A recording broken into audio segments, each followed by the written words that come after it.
మీరు అస్తమానం అమ్మ అమ్మ అమ్మ అమ్మ అమ్మ అంటే ఏమైపోతుంది? అమ్మవారు తొందరగా పలికేది దేనికి? వేరొక నామానికి పలకదు. అందుకే లలితా సహస్రం శ్రీమాత అమ్మతనంతో ప్రారంభమవుతుంది.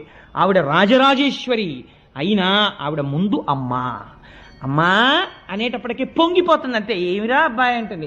ఇన్ని మాటలు ఆ పద్యంలో అటు ఇటు అమ్మ అమ్మ అమ్మ అమ్మ అంటున్నారు అనుకోండి, అమ్మలగన్నయ్యమ్మ అని మీరు ఓ అమ్మ అమ్మ అమ్మ అని పిలుస్తుంటే అమ్మ ఏం చేస్తుంది?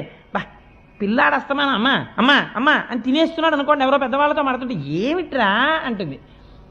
ఇంత విసుక్కుంటూ చూసిన అమ్మ అమ్మ ఆకలేస్తోందమ్మా అన్నం పెట్టమ్మా అంటాడు. ఉండి వస్తున్నాను, ఒక్క 5 నిమిషాల్లో వచ్చేస్తానండి. నేను గబగబా కాస్త ఉసిరికాయ పచ్చడి అన్నం నెయ్యేసి కలిపేసి తింటుండి మళ్ళీ వస్తానంటుంది. ఎందుకని?